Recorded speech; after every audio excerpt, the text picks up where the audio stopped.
Daily Manna from the Torah by Dr. Ketriel Blad. Shalom friends, we've come to the second aliyah of Parashat Chayei Sarah, the lives of Sarah.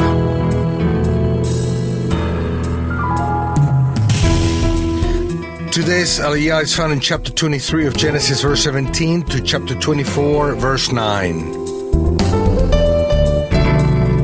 Today's reading will take place on chapter 24, verse 6. Abraham said to him, "See to it that you do not take my son back there. Only you must not take my son back there." Why couldn't Yitzchak go to the land from where Abraham had left? Yitzchak was 40, and the time to find him a wife had come. The Eternal didn't want him to marry a woman from the daughters of Canaan, nor a woman from Egypt.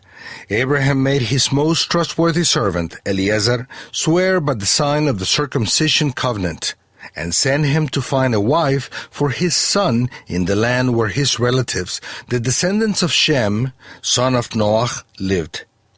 When Eliezer asked him if he could take Yitzchak there, in case the woman didn't want to come, Abraham said a firm no, and he did so twice.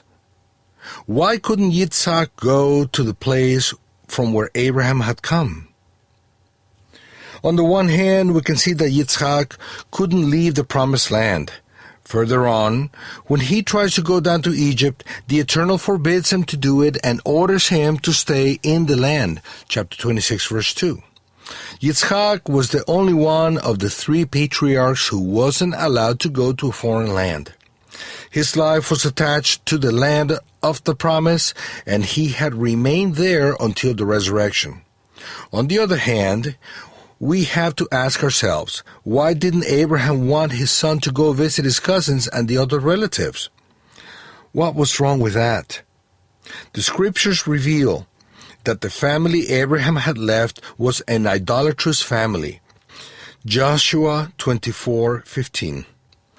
Abraham made the decision to leave all kinds of idolatrous practices and live solely for the Creator of heaven and earth. 24 verse 3. He knew too well the influence family members can have, and it is very possible that he didn't want to expose his son, Yitzchak, to the pressure that comes with family bonds. Yitzchak would be in danger of adopting their pagan customs, which would corrupt his soul and damage the redemption plan for the world. Yitzchak was the son of the promise, and he had to be protected from any kind of evil corruption. Abraham Avinu's example shows us that we have to be very careful if sending our children to a world that we have left, so that they are not corrupted by their ways. Now that we have left behind contacts and relationships with those who engage in worldly practices, it's important to prevent our children from going back there. Because, why then did the Eternal bring us out of there? All the process of redemption and restoration that we are living would be stopped and aborted with the next generation. May the Eternal give us grace to guide our children correctly, so they can continue on the line of blessing and redemption that we received from our father Abraham and our Lord Yeshua, the Messiah. Shalom.